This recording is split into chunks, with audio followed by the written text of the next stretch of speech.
जय माता दी। अर्थ news Studios में मैं शिवांग सत्य गुप्ता सत्य संग में उस मुद्दे पे बात करने के लिए बैठे हैं हम, जो मुद्दा आज जम्मू में काफ़ी ज़्यादा डिस्कस किया जा रहा है। क्योंकि सत्य संग में हमारा मकसद होता है सत्य के संग चलना, सच पे चलना और सच को सामने लाने की कोशिश करना।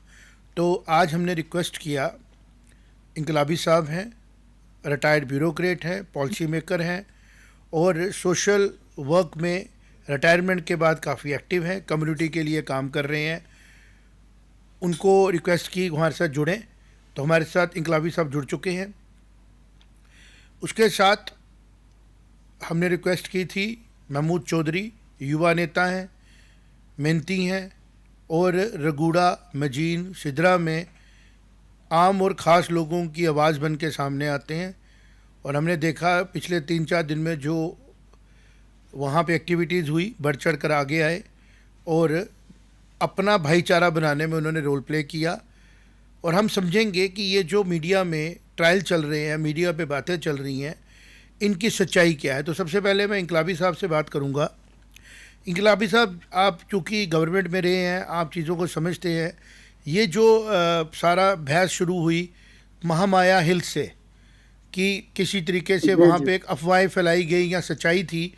सच्चाई तो मुझे लगता है फॉरेस्ट को पता होगी, रेवेन्यू को पता होगी, लेकिन जिस तरीके के हालात वहाँ बने और बाद में जिस तरीके से वहाँ पे दूसरे लोग आगे पॉलिटिकल अपना माइलेज लेने के लिए दोनों तरफ से, पहले दिन एक आए, पुलिस ने अपना कार्रवाई की, दूसरे दिन दूसरे इकट्ठे हुए। इसके ऊपर आप क्या समझते हैं कि इसमें मेन काम किसका था? ये कम्युनिटीज़ को खुद देखना चाहिए था, ये गवर्नमेंट का काम था? सबसे पहले मैं आपका शुक्रिया अदा करता हूं कि आपने एक बहुत बड़े अहम मुद्दे पे आज मुझे ख्यालात रखने का मौका दिया।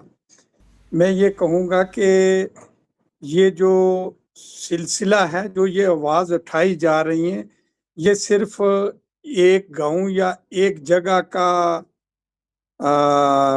प्रॉब्लम नहीं है। आप देखेंगे कि एक 2009 से एक पीआईएल पेंडिंग है हाई कोर्ट में। उसमें हाई कोर्ट में इस पे डीबी ने स्टे दिया हुआ कि इसके ऊपर आप कोई फर्दर ऑर्डर्स तक कुछ नहीं कर सकते हैं। तो मैं ये कहूंगा कि अगर किसी को भी करना है, तो जब मैटर हाई कोर्ट में पेंडिंग है, it is up to high court decide करना है कि उन्होंने क्या डिसीजन लेना है। उसमें महामाया की प्रॉब्लम नहीं है। जम्मू कश्मीर के हर डिस्ट्रिक्ट की ये दिक्कत है। उसमें लद्दाख भी था, करगिल भी था, कपवाड़ा भी था, बनी भी है, कठुआ भी है, सांबा भी है, जम्मू में भी है, रजौरी भी है, पुंछ भी है, रियासी भी है। और जम्मू में ये नहीं है कि सिर्फ मोह माया भी है। जम्मू में कुछ एरिया अखनूर का भी है, कुछ एरिया दूसरे डिस्ट्रिक्ट्स हैं जैसे नगरोटा है, वहां का भी है। ये अपना जो बॉर्डर बेल्ट्स है वो एरिया भी हैं। इसमें अगर हम ये कहेंगे कि पर्टिकुलरली एक दो गांव को लेके रखेंगे तो वो मुनासिब नहीं होगा। और जो लोग आवाज उठा रहे हैं, कल सोशल मीडिया पे कुछ ऐसे लोग जो बता रहे थे कि उनके पास भी कुछ जीएडी की जेडीए की जमीन है। तो ये जो चीजें हैं, इसमें पर्टिकुलरली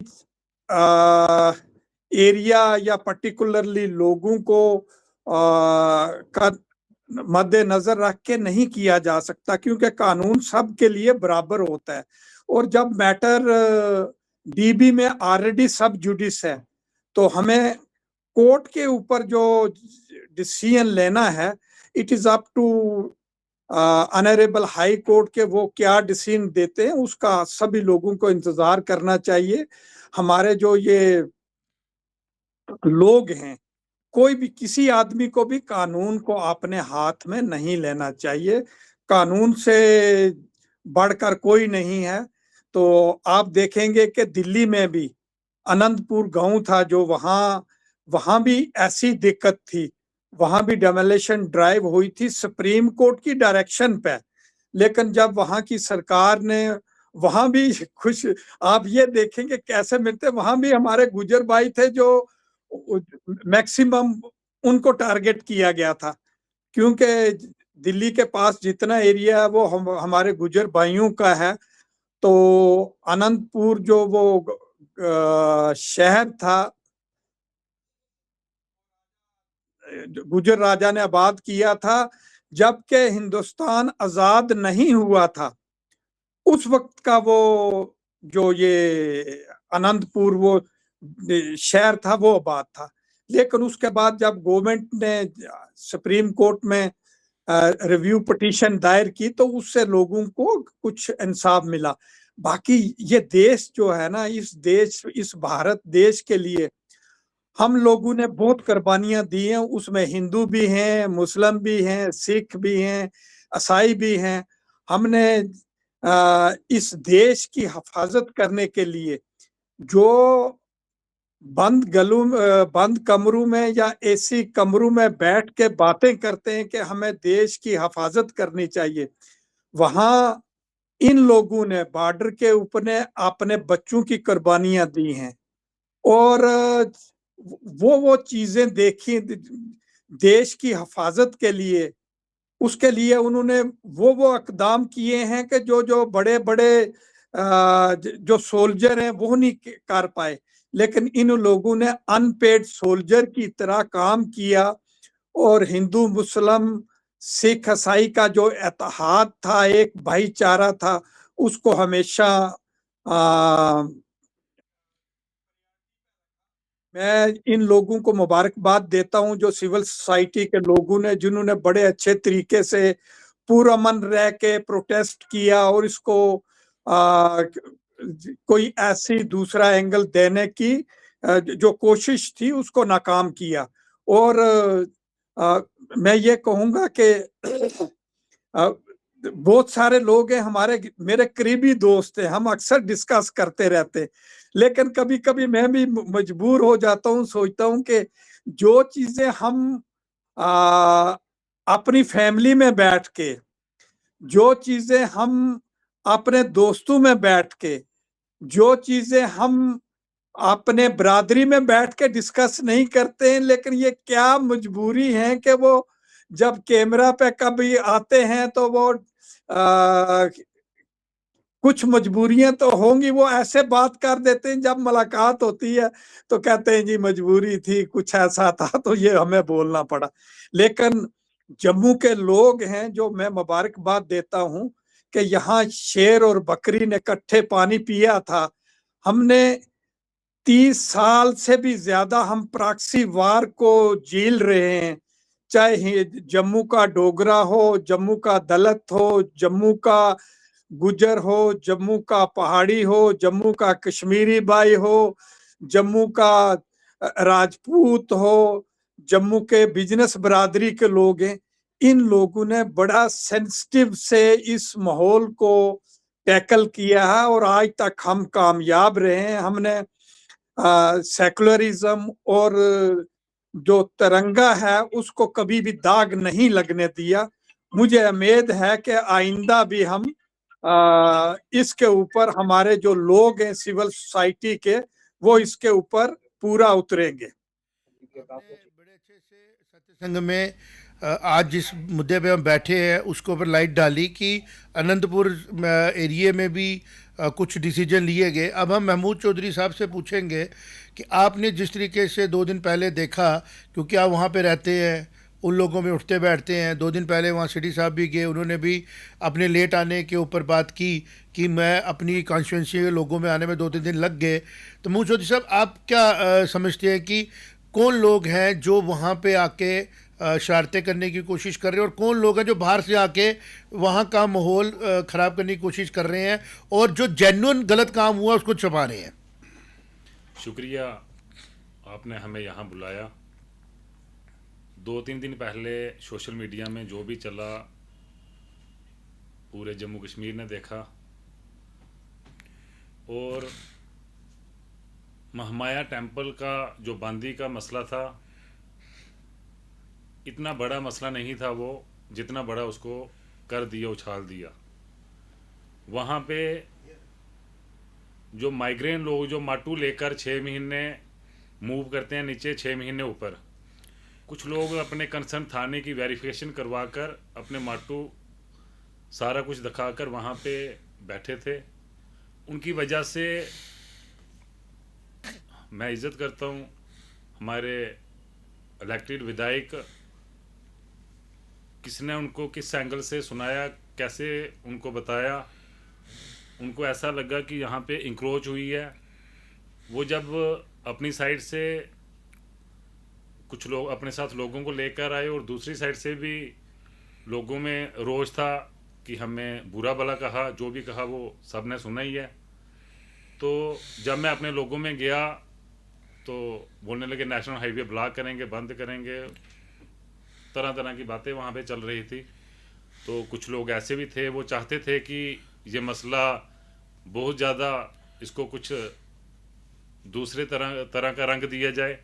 तो मैं सबसे पहले अपने लोगों का शुक्रगुजार हूँ, अपनी वहाँ की बांदी, रगूड़ा, डवाड़ा, जितना भी वो एरिया है, उन सब लोगों का शुक्रगुजार हूँ कि उन्होंने माहौल को ख़राब नहीं किया और मेरी बात मानी और हमने पीसफुली तरीके से सारा कुछ ख़त्म किया। और शुक्रगुजार मैं सबसे ज़्यादा हमारे जम्मू ईस्ट कॉन्स्टिट्यूंसी के विधायक युद्धवीर सेठी जी, जिनको 2 दिन बाद देरी लगी आने में, उन्होंने आते ही अपने लोगों को ये कहा, जब मैंने फ़ोन पे बात की और उन्होंने कहा मैं आकर वहाँ अपने लोगों में बैठकर बात करूँगा, तो जब वो अपने लोगों में आए उन्होंने आकर ये कहा कि मैं 2 दिन आ नहीं पाया, मैं आप लोगों से माफ़ी चाहता हूँ। और उन्होंने अपने लोगों को अपने गले से लगाया और जो भी लोगों के गिले थे लोगों ने सुनाए और उस मसले को सॉल्व किया। रही बात जेडीए डिपार्टमेंट की, जेडीए डिपार्टमेंट जो है 89 में रगूड़ा, इन्होंने मजीन, ये जो 1-2 एरिया और है छोटे छोटे, सैटेलाइट टाउनशिप वहाँ पे बनाने लगे। जब सैटेलाइट टाउनशिप वहाँ पे बनाने लगे, अनपढ़ लोग थे, गुर्बत थी बहुत ज़्यादा, रोड वहाँ पे नहीं थे। और जब उस टाइम 1000, 2000, 10,000 में कनाल ज़मीन खरीदी, और जो उस टाइम के प्रॉपर्टी डीलर, उस टाइम के ठेकेदार जो थे कौम के, उन्होंने अपने लोगों का सौदा किया, लोगों को बुलाया, साइन करवाए, अंगूठे लगवाए, तो बेच दिया। तो आकर दूसरे दिन लोगों को पता चला कि हमारी ज़मीनें जो है बिक चुकी है। आज मेरे ख्याल से 89 से आज 2026 चल रहा है, कोई 36, 37, 36, 37 साल हो गए। तो उन लोगों को आज तक ना उन ज़मीनों का पैसा मिला, ना उनको क्या रेड किया उनके साथ, क्या उनके साथ डील हुई, उनको आज तक कुछ पता नहीं है। वो लोग आज तक अपनी ज़मीन को माल की समझ कर बैठे हैं। जहाँ तक मैं अपनी बात करूँगा, मैंने जिस मकान में जन्म लिया वो मकान उस टाइम माल की ज़मीन में था, और आज मेरी एज जो है, मेरे अपने 2 बच्चे हैं, आज वो मकान जेडीए डिपार्टमेंट बोलता है कि ये हमारा है। और जेडीए डिपार्टमेंट ने इस तरीके से लोगों की प्राइवेट ज़मीनें इंक्रोच की कि ना ही लोगों को पैसा दिया, ना ही लोगों का रिकॉर्ड जो था वो सीधा रहने दिया। जैसे हर जगह 1971 से पहले की जिनकी गरदौरियाँ थी, वो ज़मीनें उनको माल के हकूक़ मिले, जिनकी पुरानी गरदौरियाँ थी। यहाँ के लोगों को वो माल के हकूक़ भी नहीं मिले, जो 71 से पहले के वहाँ पे गरदौरियाँ जिनकी थी। और जेडीए डिपार्टमेंट ने फाइनल वार जब किया, ना ही लोगों को कॉन्फिडेंस में लिया, ना ही लोगों को बताया।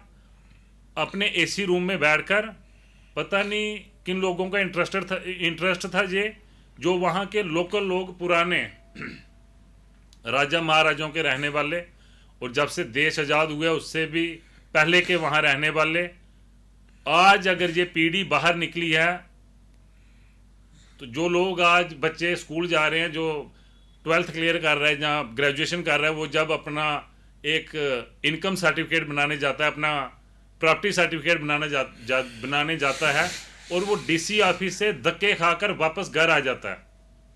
किस लिए? कि रेवेन्यू डिपार्टमेंट के ऑफिसर उसको बोलते हैं कि भैया ये आपकी ज़मीन नहीं है बच्चे, आप वापस जाओ घर को, ये जेडीए की ज़मीन है। वो आकर अपने बाबा से सवाल करता है कि आप जेडीए की ज़मीन में क्यों बैठे हो? हमें तो इस ज़मीन का, मैं अपना प्रॉपर्टी सर्टिफिकेट बनाने गया, मुझे तो डीसी ऑफिस से भेज दिया वापस कीजिए, ज़मीन जेडीए की है। और जेडीए डिपार्टमेंट ने इस तरीके से इंक्रोच की, वहाँ पे सैटेलाइट टाउनशिप बनाने का वादा किया लोगों के साथ कि हम आपको प्राइवेट प्लाट देंगे बीच में, आपको माल मवेशी के लिए अलग से जगह मिलेगी यहाँ पे। वो टोटल ही फ्रॉड हुआ। कोई अंसारी थे उस टाइम के, कोई जेडीए मिनिस्टर, उस टाइम के जो प्रॉपर्टी डीलर थे, कौम के जो ठेकेदार थे उस टाइम के, उन्होंने अपने लोगों के साथ धोखा किया। उन्होंने अपने लोगों के साथ चंद पैसों के लिए, अपने लालच के लिए, अपने लोगों को आज तीसरी पीढ़ी जो है धक्के खा रही है, खज्जल हो रही है, दरबदर्ब हो रही है। और हर कोई इस नज़र से देख रहा है कि ये इंक्रोच है, ये इंक्रोजर है, ये इंक्रोचर बैठे हैं यहाँ पे। अगर आप रगूड़ा का रिकॉर्ड देखोगे, मुझे लगता है जम्मू शहर में क्या, जम्मू प्रोविंस में सबसे पुराने बसिंदे आपको रगूड़ा के लोग दिखेंगे। मैंने 300 साल पुराना रिकॉर्ड जो है रगूड़ा का निकाल कर अपने पास रखा है। अगर किसी भी ऑफिसर को या किसी भी पॉलिटिशियन को देखना होगा, वो मेरे से कांटेक्ट करें, मैं उनको ज़रूर दिखाऊंगा कि ये लोग कितने पुराने जहाँ पर बसे हैं। महमूद चौधरी, आपने तो पूरी डिबेट को क्लियर कर दिया। इंकलाबी साहब के पास जाएंगे। इंकलाबी साहब, आप चूँकि सरकार में रहे हैं और आपका एक विजन है, ये जो पूरी डिबेट है कि इंक्रोचमेंट और नॉन इंक्रोचमेंट उस पे चल रही है। हम सब लोग यहाँ बैठे हैं और हर आदमी का ये समझना है कि सरकारी ज़मीनें सरकारी वेलफेयर के लिए सबकी होती हैं। तो जो महमूद चौधरी साहब ने बात बोली, उससे ये बात पता लगी कि जो ये एरिया है रगूड़ा मजीन का, ममाया का, हिल का, यहाँ पे खाली सरकारी ज़मीन स्टेट लैंड नहीं है, का चराई नहीं है, फॉरेस्ट नहीं है, यहाँ पे पुश्तैनी माल की ज़मीनें भी थी जो कि हर कम्युनिटी के लोगों को दी गई थी, जिसमें हमारे दलित समाज के लोग हैं, जिसमें राजपूत कम्युनिटी के लोग हैं, जिसमें गुजर लोग हैं, वो सारे, हाँ, शेड्यूल सारी कम्युनिटी के लोग हैं जो यहाँ पे राई बाई कटाई अपनी राज गुजर करते थे। लेकिन चूंकि सरकारी पॉलिसियों में चीज़ें आ जाती हैं और उसमें डेवलपमेंट का बुरा हाल था। मैंने भी एरिया देखा हुआ, आपने भी देखा होगा। 35 से पैदल जाना पड़ता था कई बार नीचे, और बजालते जाने के लिए पैदल ही जाना पड़ता था। ठीक है सर, तो जो जाता ही नहीं था कोई भी जी। तो मजा, जो ये महमूद चौधरी जी ने बात बोली कि पहले आप इंक्रोचमेंट को क्लियर होने दें, आप बठिंडी के साथ रगूड़ा मजीन को ना जोड़ें। बिल्कुल बठिंडी जी नहीं, मैं ये कहूंगा कि बठिंडी ही क्यों, जब हाई कोर्ट में मैटर सब जुडिस है, वहां कोई 500 कनाल 600 कनाल नहीं है। तो जैसे एक कोई जम्मू का रहने वाला अगर वो एक गैर कानूनी काम करता है, तो उतना ही कपवाड़ा वाला अगर करता है उसके लिए भी एक ही जैसा सलूक होना चाहिए। तो मैं ये कहूंगा कि जब मैटर हाई कोर्ट में सब जुडिस है, हाई कोर्ट डीबी जो भी फैसला लेगी वो सब पे लागू होना चाहिए, चाहे वो जम्मू का हो, चाहे कश्मीर का हो, चाहे रजौरी का हो, चाहे पुंछ का हो, चाहे बनी का हो, चाहे कठुआ को। अच्छा, दूसरी इंटरेस्टेड चीज मैं ये बताता हूं कि जेडीए के जितने रूल्स हैं उसमें जो भी जेडीए की ये कॉलोनी डेवलप होती है उसमें रूल्स में है कि आपने जो वीकर सेक्शन है उसके लिए उन्होंने कुछ फीसदी 10% या 4% प्लाट रिजर्व किए होते हैं, वो उनको देना होते हैं। लेकिन आप देखेंगे कि जेडीए के जितने प्लाट हैं उसमें से वीकर सेक्शन, चाहे उसमें दलित हों, चाहे ओबीसी के लोग हों, चाहे गुजर बकरवाल हों, उनको 0.005 भी नहीं मिले। अगर इसमें इंक्वायरी की जाए, वो लोग जो जेडीए में थे वो लोग जो हाउसिंग डिपार्टमेंट में थे, वो लोग जो सीएम सेक्रेटरीट में थे, वो लोग जो गवर्नर सेक्रेटरीट में थे, उनको और उनके रिश्तेदारों को प्लाट अलाट किए गए।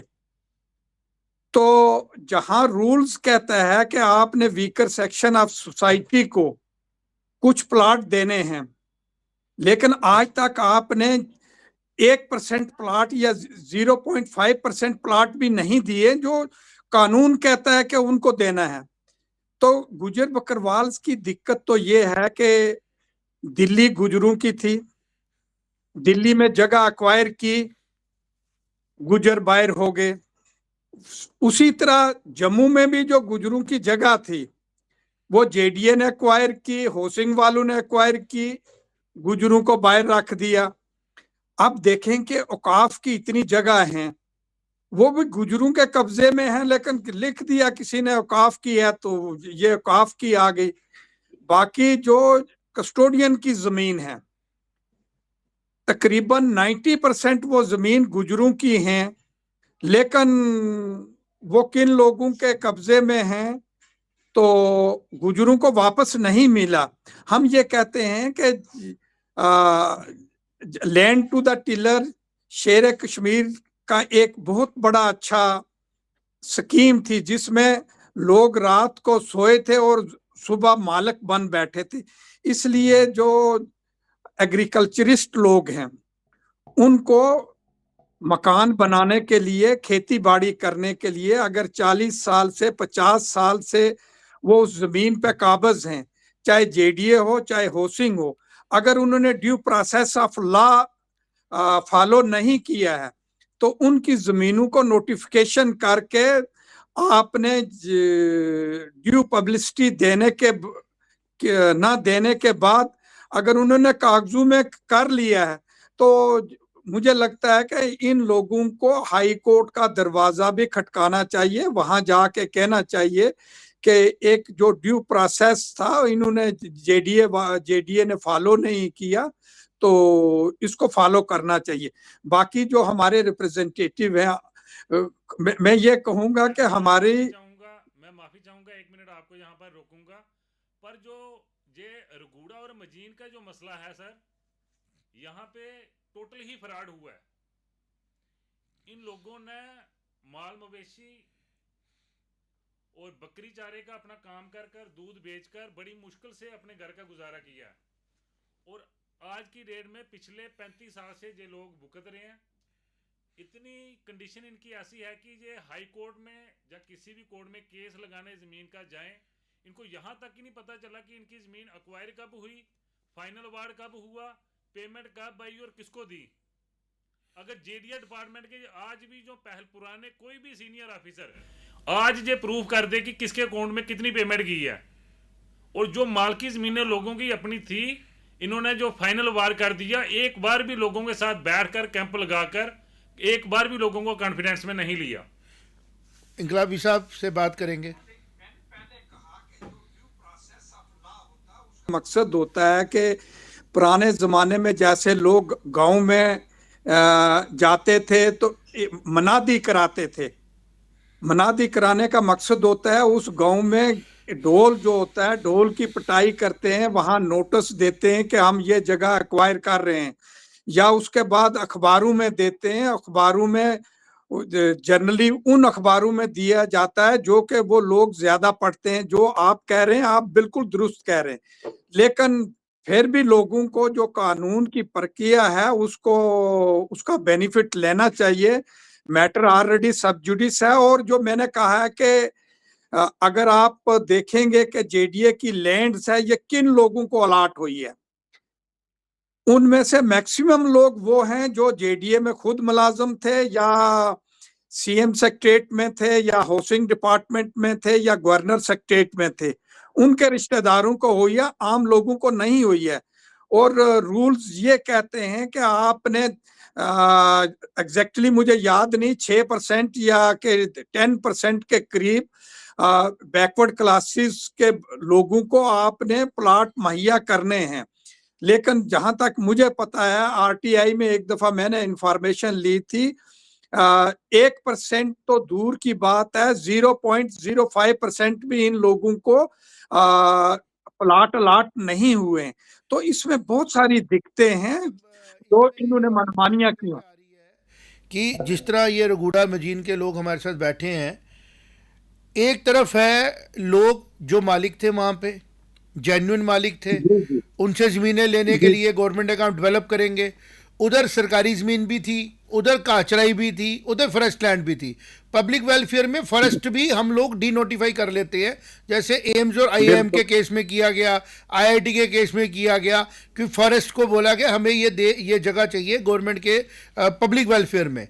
मेरा यहाँ पे इशू ये बनता है कि इन सब कन्फ्यूजनों के बीच में जो ब्लैक शीप्स है वो कोशिश करती हैं एंक्रोचमेंट करने की, और छुप जाती हैं वो इन इन जेन्युइन लोगों के पीछे, जो जेन्युइनली गवर्नमेंट प्रोसेसेस की वजह से हर्ट लोग हैं, जिनका राइट जेन्युइन है उन जगहों पे। जैसे अब ये रघुड़ा मजीन के लोग हैं जिनकी एक्चुअल में ज़मीनें थी, राजपूत हैं, गुजर्स हैं, ऐसी कम्युनिटी के लोग हैं, सारे लोग हैं, ये मालिक लोग थे वहाँ पे, लेकिन वहाँ पे स्टेट लैंड भी थी, काचराई भी थी। इंक्रोचमेंट स्टेट लैंड और काचराई पे अगर किसी कम्युनिटी के किसी भी लोगों ने की है तो वो इंक्रोचर है। उस इंक्रोचमेंट को हटाने में मुझे नहीं लगता है कि किसी को भी ऑब्जेक्शन होगी। ऑब्जेक्शन तब आती है जब सरकार में बैठे हुए लोग बगैर होमवर्क किए सड़क पे चले जाते हैं, और फिर वहाँ पे एक माहौल ऐसा बनता है कि जो लोग गलत करने वाले हैं वो छुप जाते हैं, और जो जेन्युइन लोग हैं उनको सामने रख दिया जाता है, और फिर लड़ाई की जाती है उनके पीछे छुप के। जैसे कि ये बात छुपी नहीं है कि जम्मू कश्मीर एक प्रॉक्सी वॉर का एपिसेंटर है। यहाँ पे डेमोग्राफी एक इम्पोर्टेंट एस्पेक्ट है, नेशनल मुद्दा है, इंटरनेशनल मुद्दा है, और उसको बनाने की कोशिश की जाती है। मुझे नहीं लगता है कि हम में से कोई भी बंदा इससे पर्दा करेगा कि इंक्रोचमेंट आम पब्लिक के लिए एक प्रॉब्लम है और उसको भी हैंडल करना ज़रूरी है। तो उसके प्रति आप क्या कहेंगे? मैं आपका ज्यादा वक्त ना लेते हुए मैं कहूंगा कि हमने प्रॉक्सी वार जो झेली है, जम्मू के लोगों को मुबारकबाद मैं देता हूं कि जब कश्मीर से हमारे कश्मीरी पंडित भाई जो हैं वो जब माइग्रेंट किया तो जम्मू वालों ने उनको वेलकम किया। हमारे जो पुलिस ऑफिसर्स थे जो उन्होंने क्या किया कि बहुत बड़ी मिलिटेंसी को खत्म करने के लिए एक लड़ाई लड़ी, और आप यकीन करेंगे कि जितने पुलिस वाले थे वो मिलिटेंसी का मुकाबला करते रहे कि लेकिन उन्होंने अपने बच्चों की प्रोटेक्शन के लिए जम्मू सिटी में आना पड़ा। और आप ये देखेंगे कि पुलवामा अटैक में 40 लोगों की जान चली गई और एक जम्मू कश्मीर का था। अच्छा, उसके बच्चे भी इस वक्त जो हैं बठिंडी में रह रहे हैं, क्योंकि यहाँ आगे जगह मिल गई तो किसी को पैसे दिए उन्होंने तो जगह ले ली, मुफ्त में किसी ने नहीं दी। तो इसके अलावा छठी सिंहपुरा के लोगों को जब दिक्कत महसूस हुई, छठी सिंहपुरा के लोग भी आके यहाँ संजवा और बठिंडी में रह रहे हैं। सरदार आबादी है, बहुत सारे लोग जो कश्मीरी पंडित माइग्रेंट हुए वो भी यहाँ रह रहे हैं। हम लोगों ने तो एक प्रॉक्सी वार झेली, और झेलने के बाद क्या किया कि देश के हित में लड़ाई लड़ी और अपने बच्चों को प्रोटेक्शन के लिए यहाँ आए। मुझे वो भी याद है कि हिल काका में जब एक भाई से छुरी मांगते थे और उसके दूसरे भाई का गला काटते थे, वहां जब इंडियन आर्मी के लोग बेबस हो गए तो वहां के लोगों ने वीडीसी बना के तो हिल काका को सफाया किया। और आप देखेंगे कि वो ताहिर फजल कुछ दिन पहले अल्लाह को प्यारे हो गए, जिन्होंने बहुत बड़ा अहम रोल अदा किया। हिल काका के लोग भी यहाँ जम्मू में आए। जम्मू के लोगों को मुबारक है कि वो उन्होंने ओपनली वेलकम किया।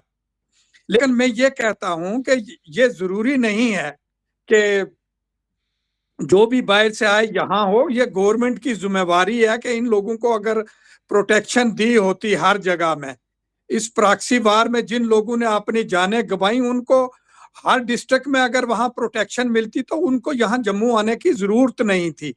तो हम ये कहेंगे जो जम्मू के हमारे कुछ लोग हैं, हालांकि जिन लोगों ने आवाज उठाया हमारे दोस्त हैं, गुजर और जाटों की हमेशा बड़ी अच्छी मोहब्बत रही है, चाहे चाहे दिल्ली हो, यूपी हो, हरियाणा हो, गुजर और जाट भाई भाई हैं। लेकिन अभी पता नहीं हमारे भाई को क्या हो गया, वो हमारे खिलाफ बोलने लग गया, हालांकि उनको शायद फैक्ट्स एंड फिगर पूरे नहीं थे। हम किसी को इनकरेज नहीं करते, लेकिन हम एक वेलफेयर स्टेट में रहते हैं। ये गवर्नमेंट का हक बनता है कि जो लोग हैं उनको शेल्टर दें। सुप्रीम कोर्ट की रूलिंग है कि आप किसी का जो घर है उससे बेघर नहीं कर सकते। अगर किसी की जमीन लेनी है, उसको ड्यू प्रोसेस के तहत जो कंपनसेशन बनती है वो आपने देनी है। तो अगर इन लोगों को कंपनसेशन दी है, पूरा जो प्रोसेस एक गवर्नमेंट का होता है वो प्रोसेस अडॉप्ट करना चाहिए था। उस वक्त का जो ऑफिसर होंगे, चाहे वाइस चेयरमैन जेडीए हो या कमिश्नर सेक्रेटरी होसिंग हो, तो उनसे पूछना चाहिए कि आपने ये चोरी छुपे क्यों अवार्ड ऐसा किया और किन लोगों को आपने उस वक्त जो मुआवजा वो डिसबर्स किया, उसको तो रिकॉर्ड होना चाहिए। इनको उन लोगों के खिलाफ भी एक्शन लेना चाहिए, एक बाकायदा कमीशन बना के इसके ऊपर ह्यूमैनिटेरियनली एक एक्शन लेना चाहिए। सर एक मुझे बात बताएं, क्योंकि उसके बाद मुमू चौधरी कुछ कहना चाहते हैं। मैं ये देख रहा हूँ कि उमर अब्दुल्ला साहब के पास रेवेन्यू डिपार्टमेंट है, चीफ मिनिस्टर कुर्सी पे बैठे हैं, और जब वो कुर्सी पे बैठे तो उन्होंने इंक्रोचमेंट को लेके एक असेंबली में बात की कि इंक्रोचमेंट के ऊपर उन्होंने कहा कि जो सरकारी ज़मीनें इलीगली ऑक्यूपाई की गई हैं मैं उसके ऊपर सख्त कार्रवाई करूँगा। तो ये जो इंक्रोचमेंट तो तभी क्लियर होगी ना जब डिमार्केशंस होंगी, जब क्लैरिटी के साथ पता लगेगा कि कौन सी जगह इंक्रोच हुई है, कौन सी मालकी है, कौन सी जगह की किस्म क्या है, कौन सी जगह पे कौन इंक्रोचर है, कौन सी जगह में कौन इंक्रोचर नहीं है। अब जैसे जम्मू कश्मीर के जम्मू की अगर हम बात करें, जिस पैराग्राफ की बात की जा रही है, वहाँ पे फॉरेस्ट लैंड है जो डिनोटिफाई की गई या नहीं की गई, वहाँ पे अलग अलग किस्म की खड्डे हैं, चोइयाँ हैं, क्योंकि ये सारी ज़मीनें जो हैं ऊपर से नीचे की तरफ आती हैं।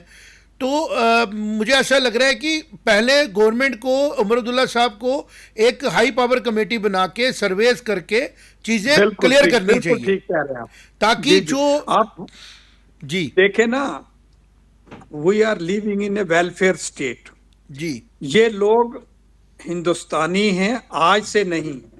जब हिंदुस्तान आजाद भी नहीं हुआ था तो ये महाराजा के जम्मू कश्मीर एक मुल्क था, जहां महाराजा हरी सिंह साहब की हुकूमत थी।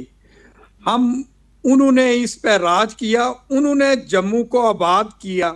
तो आज रातों रात ये लोग इनक्रोचर नहीं हो सकते। ये हिंदुस्तान आज़ाद होने से पहले भी जम्मू कश्मीर में रह रहे थे, उस वक्त जम्मू कश्मीर भी एक मुल्क था। लेकिन इस वक्त अगर हम श्रीलंका के किसी प्लेयर को इंडस्ट्री बनाने के लिए कठुआ में जगह दे सकते हैं, तो यहाँ जम्मू के रहने वाले किसी दलित को, किसी राजपूत को, किसी ब्राह्मण को, किसी बिजनेसमैन को, किसी गुजर को, किसी कश्मीरी को, किसी हिंदू को, किसी सिख को, किसी ईसाई को क्यों नहीं दे सकते? ये तो जो पावर में बैठे हैं, जो पब्लिक में बात आ रही है वो ये आ रही है जो आम लोगों को पता नहीं चाहिए। आप जैसे बुद्धिजीवी उसको बता सकते होंगे कि जो इंक्रोचमेंट है, जैसे हमने निक्की तभी की तरफ देखा, वहाँ पे रसूखदारों ने अपने हिसाब से स्टेट लैंड को कैसे कन्वर्ट किया, फिर रोशनी एक्ट आ गया, फिर रोशनी एक्ट कैंसिल हुआ। तो इंक्रोचमेंट एक बड़ा मुद्दा तो जम्मू कश्मीर में है, क्योंकि 3 लाख कनाल के करीब रजौरी में सरकारी लैंड जो है इंक्रोच्ड है, और जम्मू का एरिया भी बहुत, श्रीनगर में कश्मीर में कंपैरेटिवली कम है। और कारण उसका क्या है कि उसका कारण, उसका कारण फैक्ट्स एंड फिगर है ना, जी फैक्ट्स एंड फिगर है। कोई डिस्ट्रिक्ट ऐसा नहीं है जहां ये जी वो हमने एक स्टोरी भी की है उसके ऊपर। हमारा ये जानना है कि जैसे सत्संग में हम कोशिश करते हैं फैक्ट सामने आए, तो जैसे अभी ये मुद्दा इसलिए बना क्योंकि वहाँ पे प्रोटेस्ट होने लगे, वहाँ पे मुद्दा बना महामाया में कुछ लोगों के बैठने से, जो कि वहाँ पे इको पार्क बना हुआ है। इको पार्क की बाउंड्री ऑलरेडी हुई हुई है। उस बाउंड्री के साथ लगते हुए कुछ टेंट्स में कुपवाड़ा से, कुकरनाग से आए हुए कुछ बकरवाल फैमिलीज रह रही थी।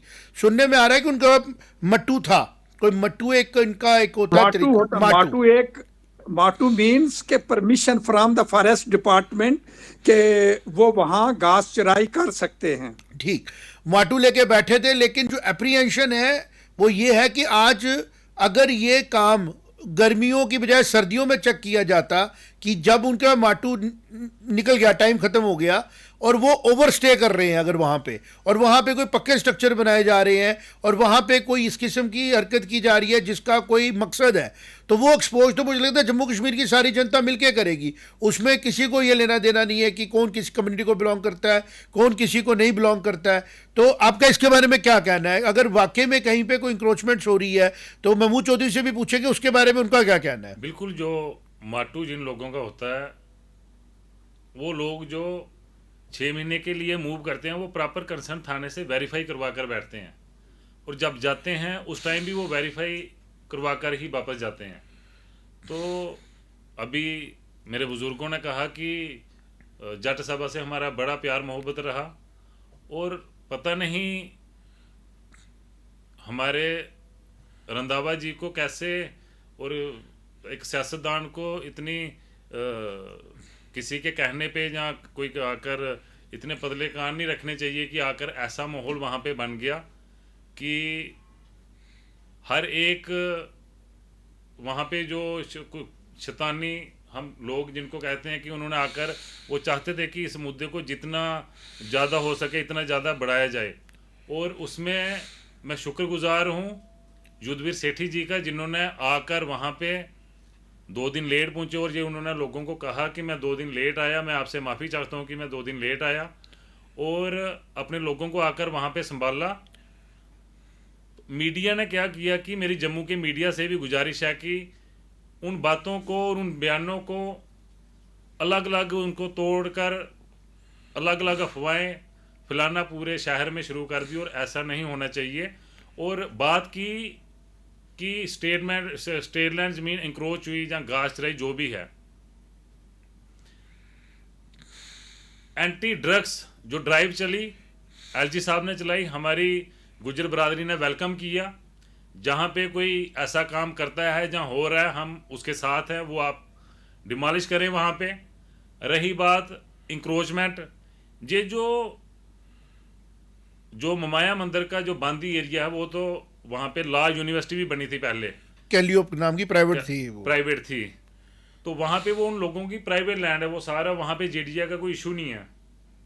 उससे आगे दवाड़ा का भी, और जो रगूड़ा में जेडीए का इशू है, वो ये स्टेट लैंड और घास चराई उधर बिल्कुल नहीं है।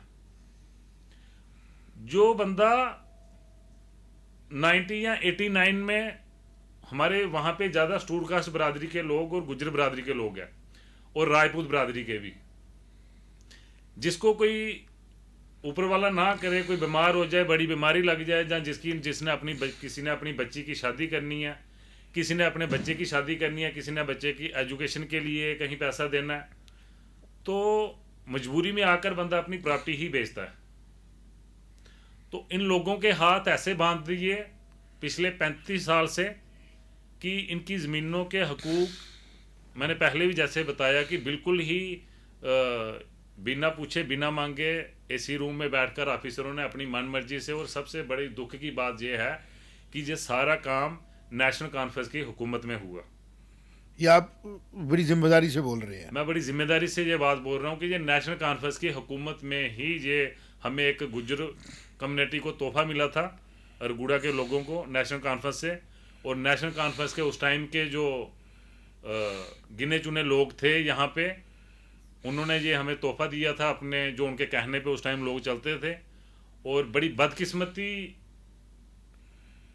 तो नहीं कहूँगा मैं, उस टाइम हमें फील हुआ लोगों को, जब लोगों ने मुझे अपना रोष जताया कि बोलने लगे नहीं ये गलत हो रहा है, कि ऐसा नहीं हमें कहना चाहिए कि आपकी शक्ल हमें पसंद नहीं है, और हमें ये भी कहा कि हम शाम तक आपका बिजली पानी बंद करेंगे। और हमें जब भी हम यहाँ आते हैं ममाया मंदिर, तो हमें आपकी ये जो शक्लें दिखती है, तो ये ऐसा नहीं यहाँ पे आप लोग इंक्रोचर बैठे हो। जब लोगों ने बताया मुझे, तो मैं ये भी बताना चाहता हूँ कि महामाया मंदिर जो स्थान है, वहाँ की तामीर रखने वाले भी वहाँ के गुज्जर हैं, जिन्होंने वहाँ की जो पुराने हमारे हिंदू धर्म में पुजारी होते हैं, जहाँ बाबे जो भी वहाँ पे बैठते थे, उनको जब वहाँ पे लुक भी नहीं पड़ी थी, रास्ता भी नहीं बना था, कच्चे रोड होते थे, जो वहाँ पे लोकल जो पुराने लोग थे, उन्होंने उस मंदिर की तामीर करवाई थी। उन्होंने बड़े भाईचारे से, बड़े अच्छे से रह रहे थे। और बार बार मैं ये कहूँगा कि जो रोल हमारे कंसर्न विधायक युद्धवीर सेठी जी ने आकर किया, उन्होंने कहा कुछ और मीडिया ने उसको तोड़कर आगे कुछ और ही तरीके से वायरल किया। और मेरी जम्मू की मीडिया से गुजारिश रहेगी कि ऐसा नहीं करना चाहिए। उन्होंने आकर अपने लोगों से ये कहा कि मुझे आने में देरी होगी, मैं उसकी माफ़ी चाहता हूँ। और मेरी हमारे पार्टी के एमएलए विक्रम रंधावा जी से भी गुजारिश है कि ये लोग पिछले 35 साल से 40 साल से क्या पुश्तैनी नेशनल कॉन्फ्रेंस को अपने रिश्तेदार मानते आए और उनको वोट देते आए। और पहली बार क्या पिछले 10 साल से, जब से 2014 से भारतीय जनता पार्टी सेंटर में आई, और इन लोगों ने गुज्जर बकरवाल कौम ने, क्या आप पुंछ रजौरी से देख लो, चाहे आप कश्मीर से देख लो, जिन पोलिंग स्टेशनों से, जिन कंस्टिट्यूंसियों में भारतीय जनता पार्टी को, खासकर जहाँ पे मुस्लिम वोट है, गुज्जर बकरवाल वोट है, जहाँ से कभी 10 वोट भी नहीं पड़ते थे, वहाँ से कंस्टिट्यूंसियों में 10-10, 20-20 हज़ार वोट पड़े उन कैंडिडेटों में। चाहे वो कम लीड से हार गए, जीत नहीं पाए, पर वहाँ पे वोट की जो परसेंटेज है वो बढ़ी। वैसे ही हमारे अरगुड़ा मजीन लोग यहाँ नेशनल कॉन्फ्रेंस के स्थायी हुए थे। जैसे इन लोगों को ये तोहफा मिला था, लोगों ने इस तरफ मिले कि भारतीय जनता पार्टी एक ऐसी पार्टी है जो अपने लोगों के साथ मुसीबत के टाइम, जहाँ जिन्होंने मुसीबत देखी होगी, उनके साथ खड़ी रहती है। तो जब ऐसा 2 दिन पहले जो माहौल वहाँ पे बना, तो मुझे उम्मीद है कि दोबारा जम्मू में ऐसा माहौल नहीं होगा। गुलाबी साहब, महमूद जी ने बड़ी जेन्युइन तरीके से एक इशारा किया है। इसके बारे में समझना ज़रूरी होगा कि पहले जब तक चीज़ें क्लियर ना हो कि विच इज़ एनक्रोच्ड लैंड, तब तक कोई भी कार्रवाई करनी ठीक नहीं होगी।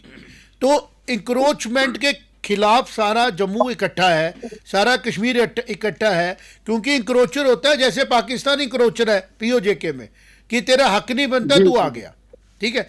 इसी तरह सरकारी ज़मीनें जो खुली पड़ी हैं, काचराई है, जब तक रेवेन्यू के ऊपर एक हाई पावर कमेटी नहीं बनाई जाती है, तब तक वॉच करना कंसर्न पुलिस स्टेशन का काम होना चाहिए कि अगर कोई लैंड जो कि सरकारी है, जहाँ पे किसी का कब्जा नहीं है, वहाँ लोकल नंबरदार है, वहाँ का लोकल पॉलिटिकल कोई रिप्रेजेंटेटिव है, लोकल वहाँ पे चपरासी होते हैं, हमारे चौकीदार होते हैं, गांव के होते हैं, या हमारे कॉर्पोरेट, उनसे बातचीत करके प्रोटेक्ट करना तो पुलिस का काम है। कि अगर कहीं पे कोई चीज़ कोई घर बना रहा है, तो करप्शन को हम लोग स्ट्रक्चर तो नहीं कर सकते ना। तो मसला है आज जो चीफ मिनिस्टर ने भी कहा कि इंक्रोचमेंट है। अब अगर कोई चीज़ जेन्युइनली इंक्रोच्ड है और एक चीज़ जो इंक्रोचमेंट नहीं है, दोनों को एक पलड़े में नहीं ना तोल सकते हम लोग। तो जो कल का हादसा हुआ, मुझे लगता है वो एक बड़े मकसद को खराब कर देगा। इंक्रोचमेंट खत्म करने का जो मकसद लेके हम लोग चले कि इंक्रोचमेंट खत्म करनी है, कि कोई बंदा कम्युनिटी को ही नहीं बिलोंग करता है, कोई बंदा गुर्जर ही नहीं है, कोई बंदा बकरवाल ही नहीं है, कोई बंदा एसटी ही नहीं है, और वो किसी मेन जगह पे कहीं रहता है, कहीं हिल्स पे, और वहाँ से नीचे उतर के वो अपने आप को छुपा लेता है गुज्जर कम्युनिटी के बीच में और ज़मीन अक्रोच करके बैठ जाता है, और जब उसके ऊपर कार्रवाई होने लगती है तो वो गुज्जर कम्युनिटी के पीछे जाके छुप जाता है। ये भी एक बड़ा मुद्दा है सर। क्लियर कर दूं, जो मैटर है हाई कोर्ट में जो है ना, उसमें ये कहना कि गुजरी इंक्रोचर है, वहाँ लाखों की तादाद में लोग हैं, हर डिस्ट्रिक्ट से हैं। उसमें हिंदू भी हैं, मुस्लिम भी हैं, सिख भी हैं, ईसाई भी हैं, शर्मा भी हैं, राजपूत भी हैं, दलित भी हैं, सैयद भी हैं, शाह भी हैं, ये चोपड़ा बरादरी के लोग भी हैं, वो सारे हैं। लेकिन मेरा कहना ये है कि जो भी गवर्नमेंट ने डिसीजन लेना है वो एक पॉलिसी मैटर पर ले ले, ना कि वो केस बाय केस नहीं होता जो ये ऐसे होते हैं ना, पानी देना, ये एक पॉलिसी डिसीजन होता है, वो पॉलिसी डिसीजन लेना चाहिए। बाकी मैं ये कहूंगा कि युद्धवीर सेठी जी के ऊपर एक दफा मैंने पहले आर्टिकल लिखा था, मैंने कहा मैं इनको जानता नहीं, वो वाकई बड़े पॉजिटिव नेचर के आदमी हैं, उनको मैं अप्रिशिएट करता हूं। और रंधावा जी भी बहुत अच्छे हैं, मैंने उनके वालिद साहब के साथ काम किया हुआ है। जब चौधरी प्यारा सिंह जी एमएलए थे तो अक्सर हम बहुत सारे इशू पे हम डिस्कस करते थे उस वक्त, क्योंकि 1947 से पहले गुजर जाट कॉन्फ्रेंस बनी थी, हमने वो मैटर भी डिस्कस किए। लेकिन रंधावा साहब यंग हैं, नौजवान हैं, उनसे हमें और एक्सपेक्टेशन थी, तो वो उन्होंने पता नहीं किस एंगल में कहा होगा। तो लेकिन ये है कि रंधावा साहब भी यहाँ हमारे दिलों के बसते हैं, उनसे भी हम गुजारिश करेंगे कि जो भी डिसीजन लें ये एक एज ए होल लेना चाहिए, ये केस टू केस नहीं होना चाहिए कि इसने काली कमीज डाली है, इसने सफेद कमीज डाली है, इसने ये है। वो एक पॉलिसी डिसीजन गवर्नमेंट जो भी ले ले वो ले इकबाल लेना साहब, चाहिए। आपका भी ये कहना है और चौधरी साहब का भी यही कहना है, जो मुझे समझ में आ रहा है आम जनता के लिए, अपने लोगों के लिए, कि इंक्रोचमेंट के साथ कोई भी नहीं खड़ा है। अगर कोई शरारती आदमी, कोई प्रॉपर्टी डीलर, कोई गलत किस्म के लोग जो किसी चाल के तहत शरारत करते हैं, चोरी करके छुप जाते हैं, उसको ढूंढने की ज़रूरत है। और ये मुझे लगता है पब्लिक की पार्टिसिपेशन के साथ ढूंढना आसान है। अगर वाकई में महमाया हिल्स में अगर कोई गलत लोग आए हैं जो कि बिलोंग नहीं करते हैं उस जगह को, और वो शरारतें कर रहे हैं बिल्कुल वहां पे, तो मुझे लगता है लोकल कम्युनिटी मिलके उनको पुलिस के सामने पेश करेगी। बिल्कुल बिल्कुल उसके लिए तो बिल्कुल कोई लड़ाई नहीं आपस में, क्योंकि जो जगह जिसको बिलोंग करती है उसी को बिलोंग करती है। जो एसटी एक्ट्स है, जो हमारे बकरवाल्स को राइट्स हैं, जो गुजरों को राइट्स हैं जंगलों में बैठने के, वो एक नॉन गुजर को राइट तो है नहीं है। तो अगर कोई नॉन गुजर कम्युनिटी का आदमी गुजर कम्युनिटी के पीछे छुप जाता है और वो तंबू लगाने के बाद उसे जाता ही नहीं है, तो उसको तो मुझे लगता है कम्युनिटी को भी खतरा है उससे, और उसके साथ सारे लोग इकट्ठे हैं, उसमें कोई किसी की लड़ाई नहीं है आपस में। ना, उस किस्म के कोई लोग नहीं है, उतना कोई होगा एक आध हो सकता है, नहीं होता है। तंबू तंबू में कौन रहना चाहेगा आजकल, इतनी टेम्परेचर में कौन रहना चाहता है। लेकिन ये है कि हमें अपना भाईचारा जो है वो कायम रखना चाहिए, और एक पॉलिसी मैटर जो भी होगा मतलब गवर्नमेंट पे कम्युनिटी का प्रेशर या बनाने की गवर्नमेंट का जरूरत वो होगी, जैसे आज हमने सत्य संघ में थोड़ी सी चर्चा की, इस तरीके से मुझे लगता है जो बुद्धिजीवी है जम्मू कश्मीर के, जम्मू के खास तौर पे इकट्ठे बैठ के गवर्नमेंट में प्रेशर बनाने की जरूरत है, चीफ मिनिस्टर पे प्रेशर बनाने की जरूरत है कि आप इंक्रोचमेंट खाली कराने के लिए एक पूरा रोड मैप लाएं, ताकि जो लोग इंक्रोचर्स हैं वो उनको एक लेसन मिले, और ये जरूर जस्टिफाई करें कि कौन अपनी जमीन पे बैठा है और कौन इंक्रोचर है।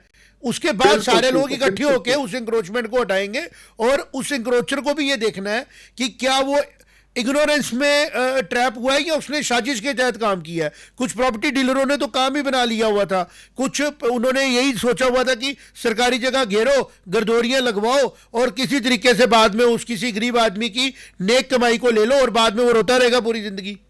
तो इसके बारे में मुझे लगता है कि गवर्नमेंट को एक पीछे से रिकॉर्ड चेक करते आना चाहिए, और एक पूरी कमिटमेंट के साथ, चाहे चीफ मिनिस्टर साहब का दौर है, चाहे एलजी साहब का दौर था, कि इसमें अपने सोर्सेज लगा के, अपने रेवेन्यू रिकॉर्ड्स को चेक करके पूरे तरीके से एक ऐसी पॉलिसी लानी चाहिए जिससे कि जम्मू कश्मीर ग्रो करे, और जो 370 तोड़ने के बाद एक जम्मू कश्मीर को आगे बढ़ने का मौका मिला, स्टेट के साथ जुड़ के मौका मिला, रेवेन्यू के ऊपर भी काम करने की जरूरत है, बिकॉज जितनी किस्म की चेंजेस जम्मू कश्मीर में हुई हैं राजा जी के जाने के बाद रेवेन्यू के बीच में, उतनी चेंजेस आम स्टेट्स में नहीं हुई हैं।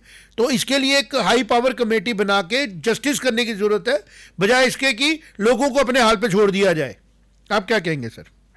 बिल्कुल आप सही फरमा रहे हैं। इसमें वो जो मैं कह रहा हूं कि एक पॉलिसी डिसीजन लेना चाहिए। इस पॉलिसी डिसीजन में ये सारी चीजें कवर हो जाती हैं और उसमें इनमें पब्लिक बैठ के इंटरेस्ट होना चाहिए, ना कि जैसे अभी हम देख रहे हैं कि कहीं से रोड निकलने लगी तो आईएएस अफसरों ने, केएस अफसरों ने उधर के जो वहां के मध्य प्रदेश के वो प्लाट ले लिया, बड़ी खबर चल रही है। ऐसे अभी पेपर, बिल्कुल। मुझे लग रहा है कि सरकार की मंशा बड़ी ईमानदार। हम देखिए, हमें मुबारक देनी पड़ेगी हमारे एलजी साहब को, जिस तरीके से वो ड्रग्स के खिलाफ लड़ाई में सड़कों पे चल रहे हैं पैदल। मतलब वो जम्मू आप को भी देखेंगे ना, गवर्नमेंट ने, सेंट्रल गवर्नमेंट में दिल्ली में जो लोग रह रहे हैं उनको रेगुलाइज कर रहे हैं कैपिटल सिटी में। अगर जो हम तो भारत निवासी है ना, जो दिल्ली वालों को ट्रीटमेंट मिले वही जम्मू कश्मीर वालों को मिलना चाहिए। बीजेपी का तो यही है ना, वन नेशन वन लॉ। तो अब हम लोग जो जम्मू कश्मीर के कह रहे हैं, जो आपने ट्रीटमेंट दिल्ली के लोगों को दी है वही इनको दे दो। बिल्कुल। आप इसमें हम सब लोग इकट्ठे एक पॉइंट पे खड़े हैं, क्योंकि जम्मू के लोग भी कश्मीर जा रहे हैं, जम्मू के लोग भी बाहर जाएंगे और ये माहौल अब बन रहा है। लेकिन इसके बीच में जैसे हम डिस्कस कर रहे थे कि जैसे एक किस्म का एलजी साहब ने एक स्टैंड लिया कि ड्रग्स को ख़त्म करना है जम्मू कश्मीर से, तो एक मिशन मोड में वो 100 दिन का मिशन लेके आए, खुद पैदल चल रहे हैं, गली गली गांव-गांव में जा रहे हैं, अपनी एडमिनिस्ट्रेशन को मैसेज दे रहे हैं। अगर उमर अब्दुल्ला साहब की मंशा साफ है कि मैं सरकारी ज़मीन को इंक्रोचमेंट से हटा के पब्लिक वेलफेयर में इस्तेमाल करना चाहता हूं, उनको भी एक मिशन मोड में आके ग्राउंड पे जाके फैक्ट्स देखने पड़ेंगे, बजाय इसके कि वो बंद कमरे में बैठ के उन्हीं अफसरों से पूछे जिन्होंने ये डिस्प्यूट क्रिएट किया है। आपका क्या कहना है सर इसमें? रेवेन्यू चूंकि इनके पास है, आपका बड़ा वक्त ले लिया। महमूद चौधरी साहब, आप जो क्लैरिटी ला पाए इस मसले पे, मुझे लगता है कि रघुड़ा मजीन के लोगों को तसल्ली होगी कि हमारी बात तसल्ली से सुनी गई। और हम भी कोशिश करेंगे कि ये जो हमने आज सत्य संघ में बैठ के एक रिटायर्ड हमारे जो गाइड है उनकी बात समझी, और जो उस एरिए से आप आते हैं, लोगों के लिए खड़े रहते हैं, उनके दुख दर्द में हमेशा ये बात लोगों तक पहुंचेगी कि अगर उनकी बातों में सच्चाई है, क्योंकि वो वहाँ के निवासी हैं, उनको किसी किस्म की कोई टेंशन की ज़रूरत नहीं है। और जो लोग कहीं बाहर बैठे थे, जिनको ये डर लग रहा था कि शायद कोई बाहर के लोग आ गए हैं जो इंक्रोच कर रहे हैं, उसके लिए पहली जो लाइन ऑफ डिफेंस है वो वहाँ के लोकल लोग हैं। वो ऐसी वहाँ पे कोई डेवलपमेंट होने नहीं देंगे जिससे कि किसी भी एरिया की वहाँ पे जो सेंसिटिविटी है या जो सरकारी वहाँ पे सरकारी मतलब आम जनता की प्रॉपर्टी को कोई इंक्रोच कर सकता है आपके रहते। आप सबका बहुत बहुत शुक्रिया। सत्संग में मैं कोशिश करता रहूँगा कि जम्मू कश्मीर में जेन्युइन तरीके से सच सामने आए, जिसका फ़ायदा ऑफिसर्स को भी हो, आम जनता को भी हो, और हम सब लोग मिलके एक दूसरे के वेलफेयर के लिए काम करें और भारत को खास बनाएं। Thank you very much. आप सबका जय माता दी।